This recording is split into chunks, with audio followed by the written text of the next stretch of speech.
She's also a wellness coach and a great inspirational speaker. I think she's inspirational to everybody, whether you're a novice biker or you know, a really good biker. I think she has a lot that she can teach us. And I was reading a little bit about your bio and your history and everything, and I have to read this quote out. She's quoted as saying, "My favorite distances are the 75 and 100-mile days and 7-day races." Like, wow, that's hardcore. That's really cool. I'm just really amazed at what you do, and you do it under vegan power, which is, you know, truly impressive, because that's an inspiration to all of us, you know, and the people that say, oh, you need your proteins and this and that. Look at the pro athletes out there. There's football players. I think every sport has vegan athletes, Mr. Universe. I mean, I think that you know, that can be settled right there. And then another quote I like: "Be brave, do epic shit." You know, she's going to teach us how to get out of our comfort zone. I think a lot of us, we like being in our comfort zone because it's comforting, right? And oftentimes we have to challenge ourselves, and then we can use that opportunity to learn from it. So, without further ado, Sonya, Looney.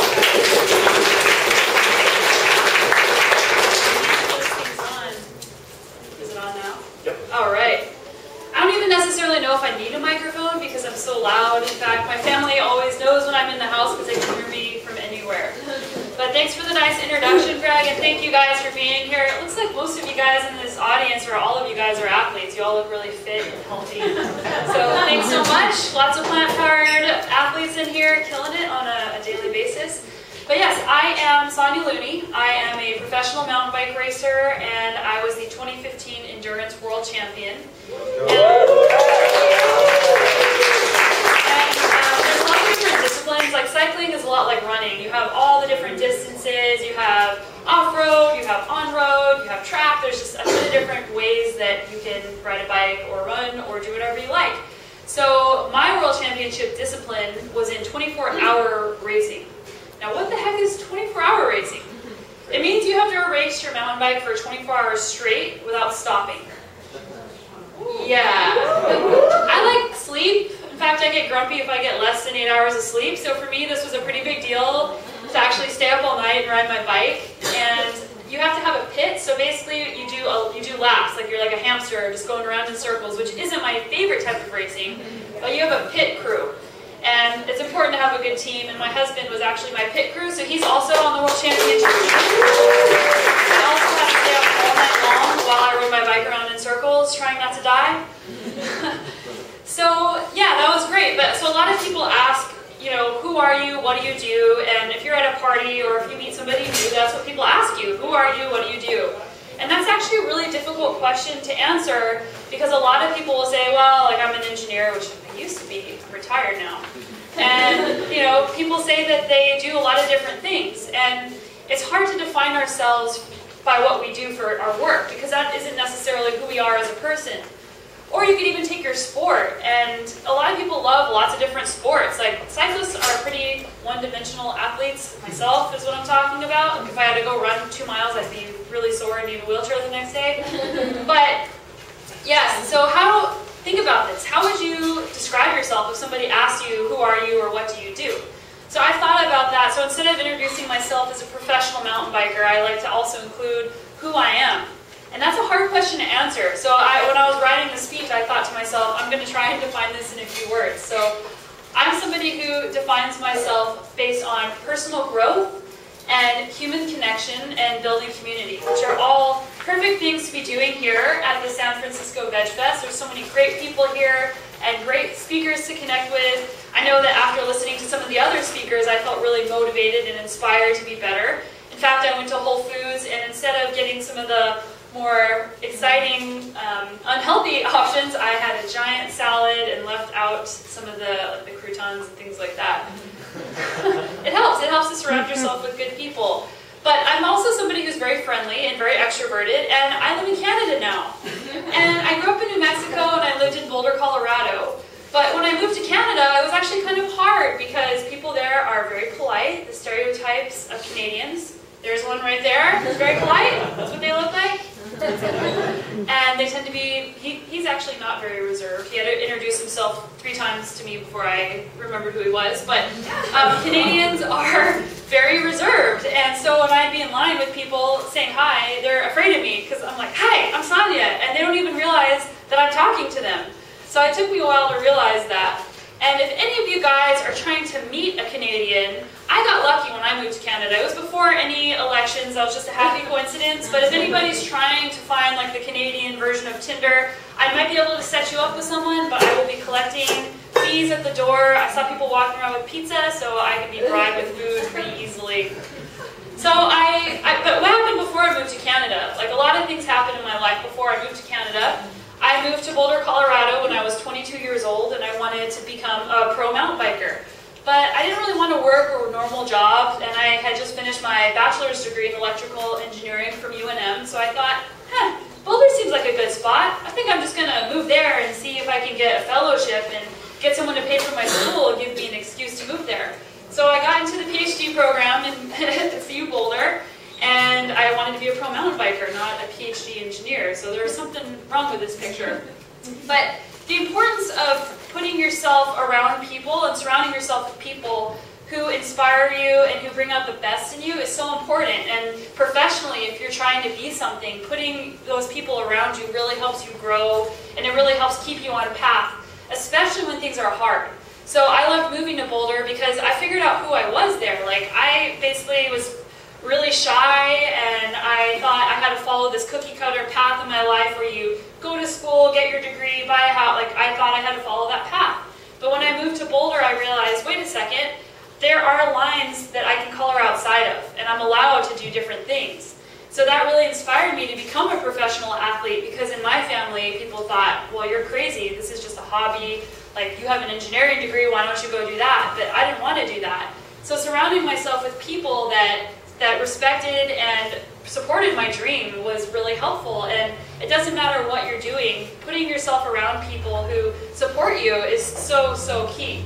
And that's the concept of tribe, and we all know what it feels like to have negative people around us that drag you down, and sometimes it's really hard to cut those ties, especially if it's your parents.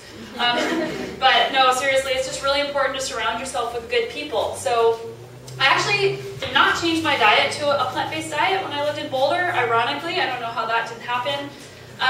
But I did later, and I'm going to get into that in a minute. But I want to talk about the concept of change, because all of us have made changes in our life. All of us who have changed our diet here, I mean, I'm sure not everybody here is eating a plant-based diet, and that's okay. But making changes in your life is really hard, because there's lots of things we're afraid of. Like, what if we can't go back? What if the change is permanent? What if something happens that we didn't expect? What if it doesn't turn out the way that it was supposed to? And when those things happen, it's hard, and it's figuring out who you are and what your expectations are of yourself, where you learn how to deal with those things. And I figured those out by taking on the hardest mountain bike races in the world, but you don't have to do those things to figure that out. So the key with making any change is, number one, having a supportive group of people around you, and two, realizing that you're going to be okay, and that there is nothing constant in life except for change. And every single day we're changing, the seasons change, so just embracing change in your life. And a lot of people are very resistant to change. I've seen it in my immediate family, and I think that that is something that's helped me become who I am today, is embracing change and also going after it.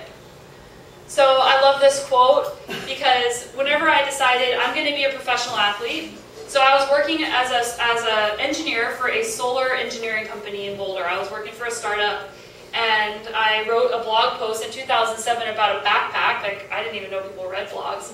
And this company asked me to come be their national sales and marketing manager. I'd never done marketing one day in my life, and I thought, well, this is a big change, but I really want to do this. This feels like the right thing.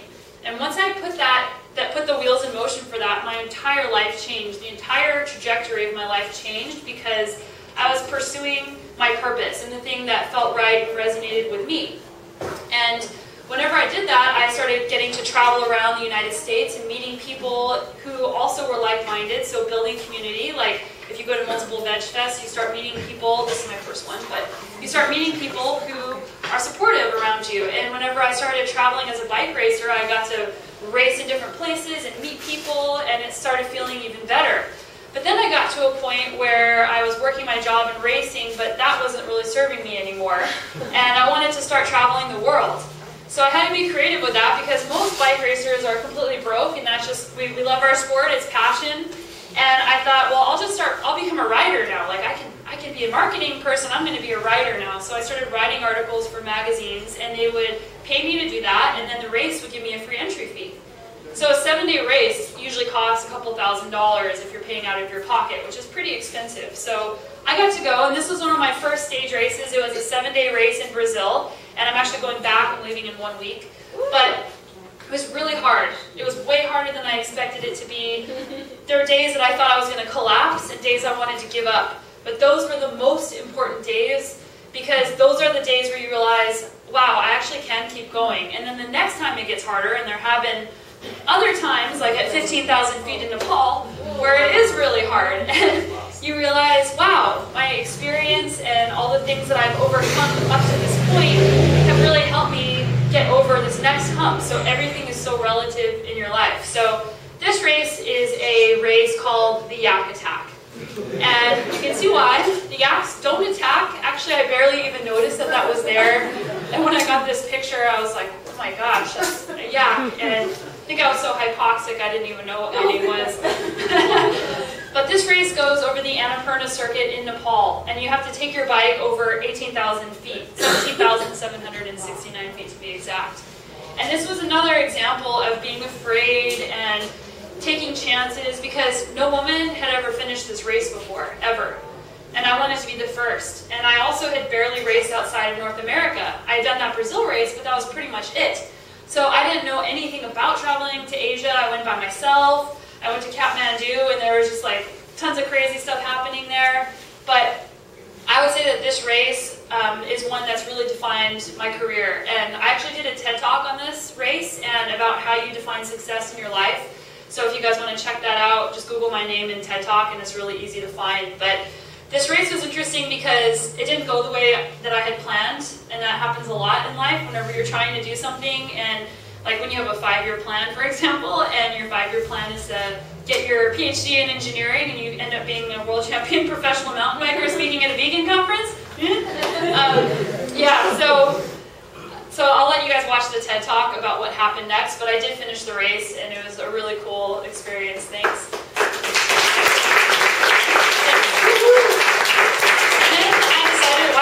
Pretty cool to go to third world countries, and this is a really good way to feel alive and to figure out all these different things about myself. So then I got invited to go to Haiti. I went from the highest race in the world to one of the most dangerous places in the Western Hemisphere. My family, my poor mom, you know, she's got more gray hair than because of me, but there's hair coloring for that, right? So I went to Haiti, and I did the first and only mountain bike race that's ever been there. And I raced my bike in the Sahara Desert. And there's some more walking. I promise I actually ride my bike, but you got to race your bike across the Sahara Desert. And these are all just examples of one thing building upon another. When you start pushing yourself in one direction that feels right to you, you just start getting pulled. And it's hard to explain. I'm sure some of you guys have felt this way. When something feels right, it's not an effort anymore to start pushing in that direction. It feels like something is pulling you in that direction. And then, yeah. Then some things changed when I moved to Canada, and I'll get into that in more detail soon, but when I moved to Canada, I had to relearn how to mountain bike, and that was only 4 years ago. So it was an incredibly humbling experience, because I was a pro. Like, everyone was looking to me to be the fast person, the person that could do anything on a bike, and the sport there, as you can see, is a really different sport than what it is in a lot of other places. So I had to relearn how to mountain bike. I was the person who wasn't riding stuff when everybody around me, even like the amateur riders, were. And it was really hard, but it was a great thing that happened, because there's hardly anything in our life where, as adults, we have to stop and relearn a skill, and it's such a great experience, and I'm experiencing that again learning piano. Whenever you're learning something as an adult, it's frustrating. It's way harder than learning as a kid, and you have to learn how to break stuff down into steps, and you fall down, and sometimes you really suck. So it was a great thing, and it was a great example of how well it works whenever you dedicate your time and commit to working hard at something and not giving up. because it's in that growth, and it's in working towards something that really you feel like, this really makes a difference, this really matters to me. And if you think in your life of all the things that you've done that actually mean something to you, those are the things that you really had to struggle for. And the coolest one I've done recently was in Colombia, and I was there at the end of July for another 7-day race. And it was great because Colombians are very fanatical about cycling. So you go and you finish a race, and there's thousands of people at the finish line, and everybody wants your autograph, and it's on ESPN. There's like little girls holding the sign with your name on it. You never see that here. Yeah, so that was amazing. But then, how did I get to where I am today? So I told you I moved to Boulder, I changed my job, I started racing around the world, but then what happened? Well, I was at a bike race in Vancouver. It was my first time in Canada with all the friendly Canadians. They are friendly, they're just a little reserved. So I met this guy over here, Matt, and he has had a profound impact in my life that I never could have imagined. Because number one, I couldn't ride a bike. I basically was running every downhill because it's Canada. But number two, I saw him, like we ate dinner together, and I saw him eating these plates of food. I was like, what is he eating? It was giant, just like a pyramid of just beans and vegetables and all kinds of this stuff. And he was doing a 7-day race, and I thought, how is he even eating that stuff and surviving this thing? Like, this is an endurance challenge. You have to eat real food if you're going to finish this thing. So I said, well, what are you eating? And he said, oh yeah, like, I'm a vegan. I changed my diet a few years ago or a year ago, and I watched this great documentary called Forks Over Knives. You might want to check it out. My initial reaction was not, oh, awesome. It was, oh no, it's like another effing vegan, like all the people in Boulder. No, I liked you. But, you know, I forgave him for that. And over time, he and this is a really great example of making change and inspiring others around you to make change, because a lot of us that eat a plant-based diet are very passionate about our food. And and the joke, you know, we all know the joke, oh, how do you know if someone's a vegan? They'll tell you, but it's true, we will tell them. And we're really passionate about what we're eating. So he did it in a really great way that didn't turn me off. And the reason why I had never considered it before is because people who had told me about eating vegan diets had completely turned me off to it, because they're way too forceful, way too like, this is the hard line in the sand. But Matt was very inclusive and very much just be curious, do your own research, and watch this documentary. And I admit that it took me about a year to actually watch the documentary. But the thing that kind of piqued my interest was, he said, well, like, if you want to lose weight, because all cyclists want to lose weight. Like, the joke is we want to just like lick a doorknob so we get sick, and because people get really jealous of being skinny, and that's because you go faster uphill. And if you look at all the Tour de France riders, like, those guys are tiny guys. So at first I thought, wow, like, this is pretty sweet. I could lose weight, go faster uphill. I'm still not really motivated. So then I watched Forks Over Knives, and I had never linked health to diet. Like, I read Women's Health, and I knew, like, yeah, eat more vegetables, eat this and that. But when I watched that documentary, it completely changed my perspective on what it meant to eat. Like, food is medicine, the Hippocrates quote that every vegan speaker has on their speech, so that's why I left it off of mine. But so I watched this documentary, and then I thought, well, okay, I'm going to need to do my own research, because engineers are skeptical people. And yeah, my dad's one, so it's really hard to convince him about anything. And I'm still trying to convince him to change his diet. Yeah, so I decided I'm going to contact somebody else that I know who is an expert in health and who's very skeptical. So I called my friend who was a PA, and his nickname was Mr. Science. So I knew that he was probably going to laugh in my face when I told him about this documentary. And instead, it was weird. I remember exactly where I was sitting when I called him. It was actually 11 o'clock at night, and I can't believe he actually answered. But he said, yeah, like, I've been eating a vegan diet for 6 months, and my entire family has as well, and I have kids. And I thought, oh, like, even kids can eat vegan diet. This is pretty sweet. So I thought, okay, I'm going to change my diet. But now how do I even do this? Like, what happens? I'm a pro-endurance athlete. What happens if I get not enough protein? And what if I shrivel up into some wimp? Like, how am I going to do this? So I seeked out some resources, and the first was the Forks Over Knives cookbook and Engine 2, and right now there's so many amazing examples of what it means to be a healthy vegan athlete, and there's so many great cookbooks with so much good food. So I started cooking out of those cookbooks, and the change was hard for me to make. Like, it wasn't like, oh sweet, I'm just going to change my diet and tomorrow I'm never eating an animal product ever again. For me, I had to start slowly, and so I committed to eating more meals per week. So I said, okay, 1 meal a day I'm allowed to eat animal products if I want to, and the rest of the time I'm going to eat plant-based. And then I can dip my toe into the water and see how I feel as an athlete too, because it's a big commitment to change your diet and see what happens, especially when at that time there weren't a ton of endurance athletes who were vegans, and that was about 4.5 years ago.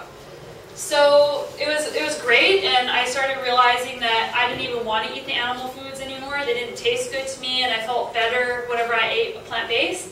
I lost a little bit of weight, which made me get faster on my bike, but it wasn't just losing weight that made me faster. It was all the physiological changes that happen whenever you change your diet. And I'm not going to do a lot on that, because there's lots of people who are way more qualified than I am to talk about physiology and the medical side. But eating a plant-based diet makes you recover faster. And whenever you're eating animal products, you get a lot of inflammation in your body. In fact, I did a food allergy test right around when I was changing my diet, and I realized that people freak out about gluten, but I was very allergic to eggs, and I didn't even realize it from an inflammation standpoint. So eating a plant-based diet reduces inflammation, which means that your body can focus on recovering from your workout. Because like if you're lifting weights, you're running, you're doing all these things, you're basically breaking down muscle fiber, and your body needs to heal itself, and that's how you get stronger. But if your body is too busy trying to figure out how to deal with all this inflammation or all these things that are in your body that are making you sick, you're not going to be able to, your body's not going to be able to dedicate more time to recovering as an athlete. So that's been amazing for me, especially as someone who does multi-day races that are sometimes 5 to 8 hours a day of racing, and that was great. So I got to this fork in the road. I was changing my diet. I met this Canadian guy. I was on this team where it wasn't really working for me. I didn't really want to do this job anymore. So I came to a major fork in the road, and I had to make a choice and make a change and commit to that change. So in 1 year, and this is a bit extreme whenever I say it out loud, but in 1 year I changed my diet. I moved to another country, Canada. I got married.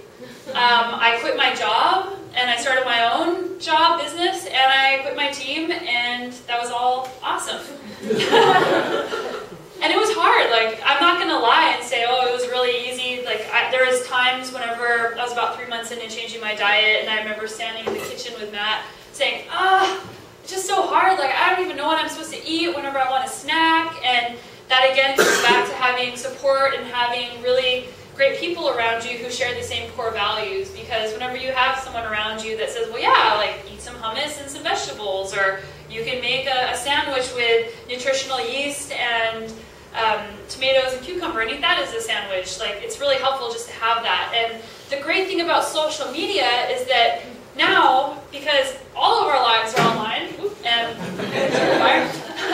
all of our lives are online, it's really easy to connect with other people and to build community online. And if you're lacking in motivation, like, there's a lot of people who have changed their diet, but then they kind of slip back in the old habits, and it's easy to do, and people can be really hard on themselves for doing that. But it's okay. You just have to kind of get back on and get back to where you were going, and just steer the car back in the right direction, and surround yourself with people. And I also think that podcasts and audiobooks and things like that are really great for helping you stay on track whenever you're trying to do something. So, I love the way plant-based food looks, and whenever you go to a restaurant, I don't know if this has happened to you guys, like everyone around you orders like the chicken or the fish or whatever, and you can say to the chef, hey, can you make something extra for me, just that's not on the menu, because I want to eat a vegan meal. And usually they say yes, and it's a little bit uncomfortable at first when you start asking in front of people and all those. Like, there's a lot of social things that are uncomfortable when you first change your diet. But your food comes out looking like this, and their food comes out with this like brownish beige looking thing and like some bread, and they look at yours and say, wow, that looks good. Or if you go to a party and you bring your own food, because there's not going to be anything there for you. People always eat what you bring, and you're like, I brought that for me. Because it's good. People, we know, deep inside our mind, we know that this is the right food for us, and that's why we're attracted to it when we see it. And that's why all these crazy processed food companies put fake coloring into food to make it look good. So it looks like this, but it's really not. And I'd like to talk more about being a vegan athlete, because a lot of times people think if somebody looks healthy, that they're healthy. So regardless of what they eat, if they're fit, if they're ripped, if they're fast, if they're strong, oh, well, that person is definitely the model of health. But then you hear people dropping dead at the age of 40 doing their sport. So it doesn't mean that you're healthy if you look healthy on the outside. It's what's going on underneath the hood. And that was something that was really an eye-opener for me when I changed my diet, because I thought, wow, like I thought that all these people that I look up to that are really like muscular and fast, that they're healthy. But a lot of times they're not. And a great example is one of my really good friends. And I told him about my diet, because of course I'm going to tell everyone about my diet now. I'm one of you guys, yes! So I told him about my diet. And he said, wow, and he's a top-level professional endurance athlete as well. And he now lives in Japan, but we were both living in Colorado whenever we met. And he said, wow, like, I actually have high blood pressure. And this is a top-level professional endurance athlete. And most people don't know they have high blood pressure because it doesn't feel like anything. You just happen to have high blood pressure. So he changed his diet, and now he has healthy blood pressure. And that's an example of what's going on underneath the hood. You don't really know. You could be a top-level athlete and just not know. And another cool thing that happened recently is there's this company called Inside Tracker. And basically what they do is they want to work with athletes, and they'll come to your house, or you can go to a medical center, and they'll test your blood. And they have all the different biomarkers, and they say, this is optimal for athletes. There's an optimal level for the general public, but there's also an optimal number for athletes. So I got my results back. And they recommend diet, not necessarily plant-based diet, but they have plant-based, like they ask you how you eat, and then they make recommendations based on that. So they looked at my results, and of course I'm not perfect, like there is some things in there that I need to work on, but they said we've tested thousands of athletes across all disciplines of sport with all different diets, and your results are the best we have ever seen. And yeah, that was a great just confirmation of, hey, like I am doing the right thing. I'm fast and I'm doing well as an athlete, but I am really healthy. And this is really cool that we can eat this way, and it helps us as athletes, but we know that we're healthy. Because a lot of people will eat, like, it's crazy, especially, I'm not a triathlete, but in the triathlon world, I've been hearing about this a lot. People eating like ketogenic diets and high-fat diets, and even at the airport on the way here, I was talking to the baggage handler, because when you travel with your bike, they open it up and ask you if you have CO2s and all the whole 9 yards. And Canadians aren't reserved when you have a bike going through an airport. They will always ask you, what's in the bag? So the guy said to me, oh, like, what are you doing? And what are you guys doing? So we said, oh yeah, we're going to go speak at this Veg Fest. It's going to be really cool. And he said, oh, well, I eat a high-fat keto diet. I've lost 35 pounds. I had 16 eggs in the last 24 hours. And I'm standing there just like, don't react, don't be judgmental. Yeah, and he thinks this is healthy because he's lost weight. So there's a lot of athletes or just people in general that think if I'm losing weight, like Atkins diet, paleo diet, all these things, that they're healthier. And they are probably healthier than they were when they started because they've probably cut out processed foods and they've probably cut out certain things. But what they're lacking is the vegetables and fiber. And with Paleolithic Man, I have a podcast and I interviewed Brenda Davis, who's an amazing, awesome lady who actually lives in my town. And she wrote the book Becoming Vegan, which you guys should definitely check out. It's like the most awesome textbook ever on plant-based diets. So she was chatting on the podcast, and she said that Paleolithic man ate more fiber than most vegans today, because there was hardly any meat that they could even find. They would only eat it when they could catch it, and only in small amounts, and the majority of their food was plants. So Paleolithic man, if you're going off the paleo diet, actually ate very high fiber, mostly wild vegetables and fruits and things that they could get their hands on. Off topic now. However, yeah, so just because you lost weight and eating this other diet doesn't mean that you're healthy. So that's something that you could say to people if they're asking you about that, because that is a common question that comes up is, well, I eat this way and I lost weight, therefore I'm healthy. So getting your vitals checked, getting your blood work done, that's pretty important.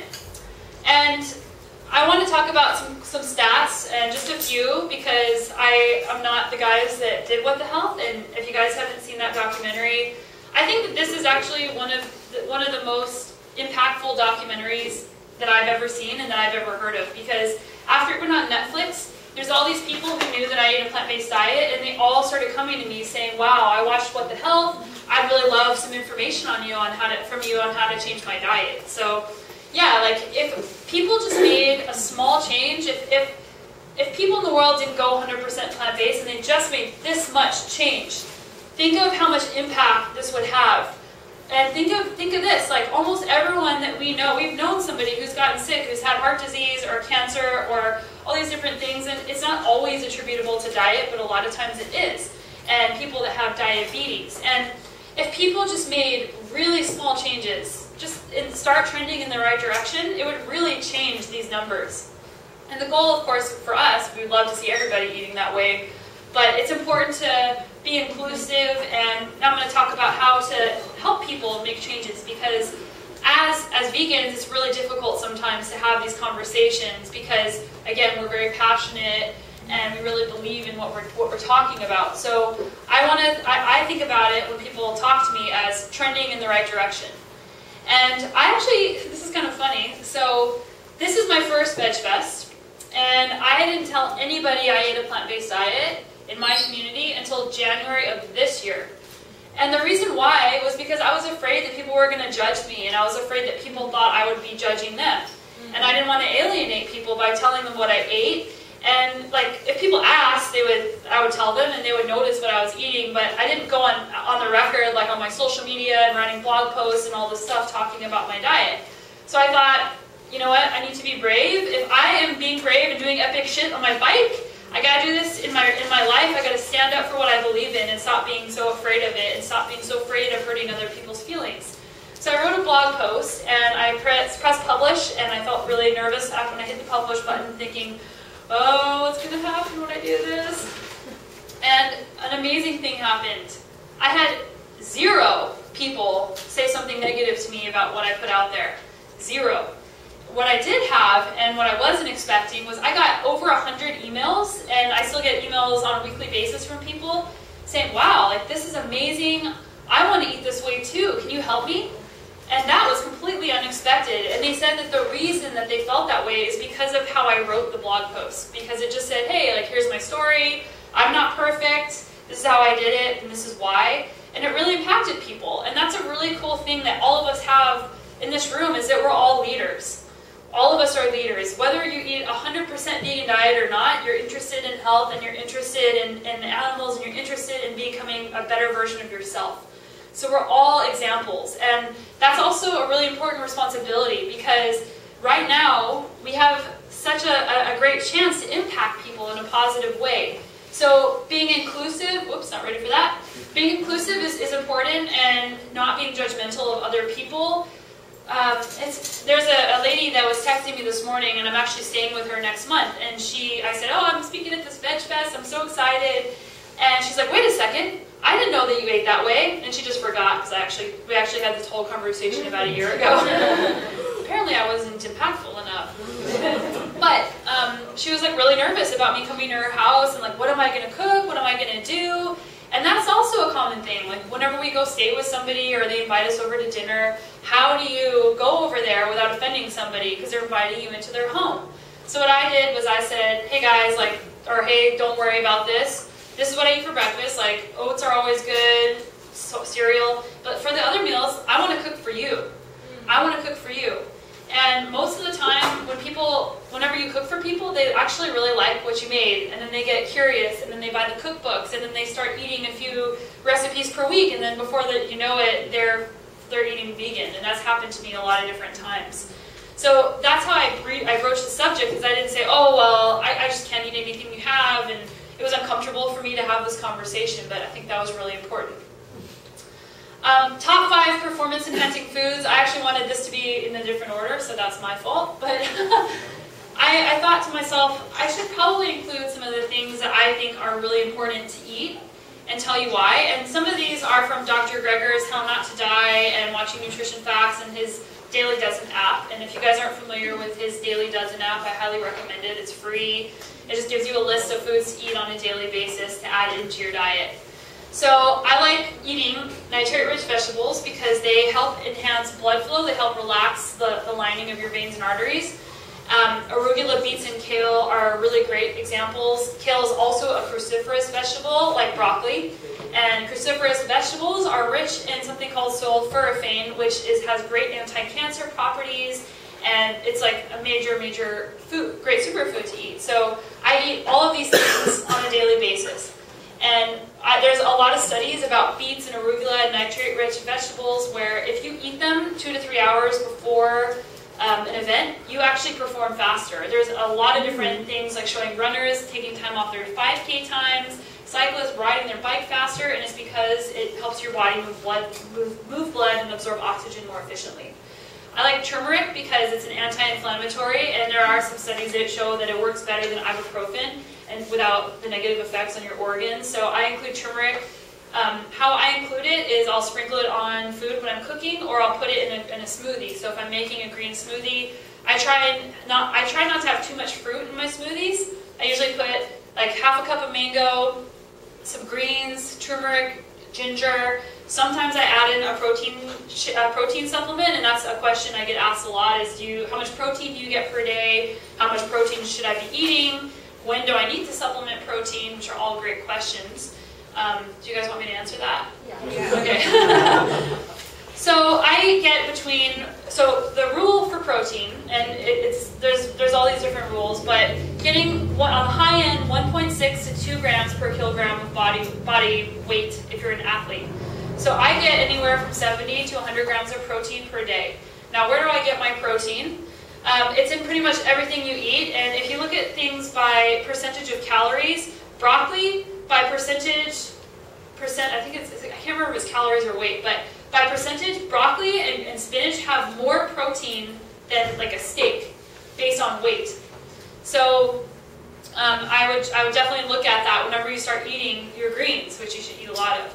And like sometimes when I eat leafy greens, I just sit there and I just like eat it like chips, like out of the thing, because it's good. And a lot of times when we want to snack, sometimes we're not actually hungry, we just want to kind of do this. And if you really need to do that, doing that with spinach is better than doing it with chips. So there's proteins in greens, there's proteins in beans, there's protein in grains.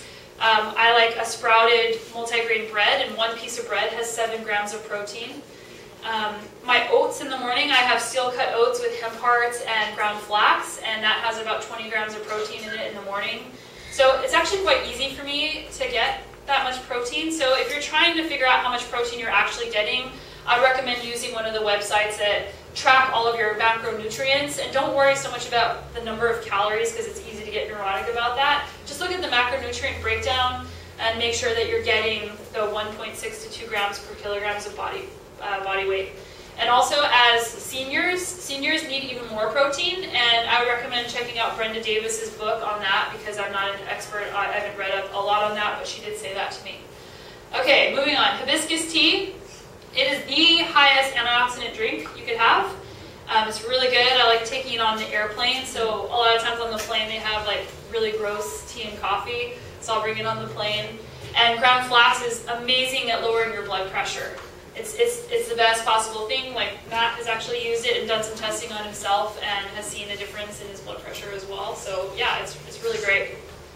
Now this meant to go back one slide, but I'm talking about inclusivity again and how to help people make changes. So again, the key is not to alienate people and be too opinionated about it, and just say, hey, step 1, start adding in more fruits and vegetables into your diet. Here are some recipes. Come over to my house, I'll make something for you. And step 2 is when they want to get further down the road. What happens is people, going back to the how you define yourself. There's a guy that changed his diet and he said to me, like, I'm the meat guy. I'm the guy that like barbecues. What are people going to think of me when I'm not the meat guy anymore? And who am I going to be when I'm not the meat guy anymore? So that's cool. You're just going to be the plant guy. Like, it's yeah. So yeah, like people worry about their identity, they worry about what other people think about them. I was one of them, and I still am. And also, yeah, like people will change their diet, and they're talking to you about it. They're like, yeah, like I've changed my diet, I've been eating this way for a month. And then sometimes they kind of slip off the wagon a little bit. And this happened with one of our friends, and she's like, yeah, like I was too tired, and it's hard to do it right if you don't have the right resources. Like eating whole foods, plant-based diet, and making sure that you stick to that. And number two, as athletes, a lot of times we don't get enough calories. And when athletes change their diet to a vegan diet and they say, I don't feel good anymore, it's because they're not eating enough. And it's hard, if you're eating whole foods plant-based, like it's high volume eating, you feel full, and maybe you haven't gotten that many calories. So adding in some of the more calorie-dense foods that Chef AJ was talking about, good thing she's not in here because I get in trouble, but eating more of the nuts and avocados and things like that is a really easy way to add more calories into your diet if you're trying to increase your energy as an athlete. But you don't want to eat too much fat, because 30%, you don't want more than 30% fat in your diet. So what happens though is like people will slip off the wagon, and they're like embarrassed, and they come to you and they're like, I changed my diet, but I had to go back because of whatever the reason. And they're really worried. That's a really important moment, because they're worried about what you're going to say or what you're going to think. And you just tell them, like, it's okay. Like, it's okay. Like, this is not black and white, and you are working on this. And just keep eating more fruits and vegetables, and just keep working at it. And feeling included, feeling like you're part of something, even if you don't wear the label of, I am a vegan, I am a plant-based athlete, or whatever. Like, they don't have to wear the label. And I think the label intimidates people, because it's so all or none, and it's like, it's just intimidating. And I love this. So this is a Japanese philosophy called Kaizen, and I don't know if you guys have heard of it, but it's basically making incremental changes on a daily basis so that you can get better at something. So if you have a ship and you're sailing in this direction, and you change the direction just this much, in a week you're going to be way farther off than if you had just started in this direction. So if you're going this way with your diet and you want to make a change, and you can use this example for people, and you want to change just this much, that's going to be huge, because now you can rotate this way, and it's going to take you in a completely different direction, and it's going to make a huge difference on the planet. Like, environmentally, food agriculture, if you guys have seen, I got these from Cowspiracy, but food agriculture is the worst thing for our planet. And even if people just made small changes to their diet, and hopefully eventually bigger changes, but just if everybody made a small change, the Kaizen 1%, 2% change in their diet, these numbers would be a lot better. And creating culture around you where people can ask you questions, people can be a part of it. I started a Facebook group a couple weeks ago that you're all welcome to join. It's free. It's a community where people can just talk about what they're eating. I said to people, you don't have to eat a plant-based diet to be a part of this, and I think that that's another important part of inclusivity, is you can come join this, and you can just get resources, meet other people, find healthy recipes, so you can do this too. And I have a podcast, you guys should check it out. It's called the Sonya Looney Show. It's about mindset, plant-based nutrition, and sports, but having access to cool podcasts, there's tons of awesome podcasts out there, especially about eating plant-based and being healthier in your life. I think that all of our senses, what you look at, what you hear, what you say, those all make big differences in the overall picture of your life. So happy to connect with you guys. I'm all over social media all the time, and I'm going to get outside in about 5 minutes, but I want to take some Q&A, and we can continue it outside afterwards. How much protein did you say for every pound that you were? If you're an athlete, 1.6 to 2 grams per kilogram. 1.6 to 2 grams. Per So kilogram of weight. yeah, so take your weight in pounds and is it divide by 2.2? Yeah. How do you like the mountain biking here? The mountain biking, I've actually only mountain biked in San Francisco once, and that was this year. This is only my second time to San Francisco, believe it or not. But yeah, this is the birth. Mountain biking was born here. Like, this is awesome. So yeah, it was great, and the community here is great too. What's your recommendation after your workout? Like, what do you eat? What do I do after my workout? So a lot of times people say, oh, like have your protein shake. But I like eating real food after my workout because I'm hungry and I just want to eat something real. So usually it's just another meal that I add into my day. And most of my food that I eat is some form of a whole grain, like rice or quinoa. And then there's some sort of legumes included, like beans, tempeh, tofu, and then leafy greens. That's usually what it is. But if I'm in a hurry and I don't have time, then I'll make a smoothie, and the smoothie is the one that I mentioned. And there's some raw vegan protein powders you can get to add in if you need more protein in there too. You said you just, sometimes instead of chips, you just eat spinach. Mm-hmm. So do you have any other such tricks that you play on your mind? Let's see, that's a good question. Well, recently I got a dehydrator, and I recently just used it, and I put tomatoes. So I just sliced tomatoes and put them in there, sliced this apple that was a little bit too soft to actually eat, and it was so good when it came out. So that is something, again, making sure that you have lots of water with it, because it's not going to make you feel full. You want to eat high volume to feel full, but if you want just like a little taste of something, I think that when you buy dried fruit, it's high in oil. And I forgot to mention that the reason why I lost weight when I changed my diet, I already ate pretty close to a plant-based diet actually, but I put oil on everything. So I dumped olive oil on pastas, on salads, because everyone said, hey, olive oil is healthy. How do you know what to believe? So cutting the oil out was a huge thing. So whenever you buy dried fruit at the store, there's oil added to it. There's oil added to pasta sauce at the store. There's oil all over and everything. So just being aware of how much oil you're consuming will help with that too.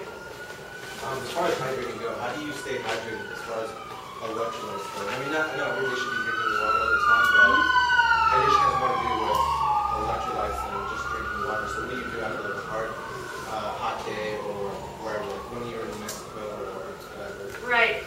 So yeah, the question was, how do you maintain a good balance of electrolytes when you're sweating a lot and being in a hot place? So I do drink a drink when I'm racing or riding that has electrolytes in it and amino acids, because it helps with muscle breakdown, and it also just keeps it so you don't get completely depleted. But also magnesium is an important supplement. We have high magnesium in our diets as a eating plant-based diets, but if you're sweating a lot, adding in just taking a supplement. And it's hard because supplement industry is a really challenging industry, because a lot of times they say this is what's in the supplement and it's not. So it's hard. Like Now Foods is good, and Source Naturals is good. I have a physiologist I've worked with that's done some research on supplement companies. So just some supplementation, or you can just add a little bit more salt onto your food.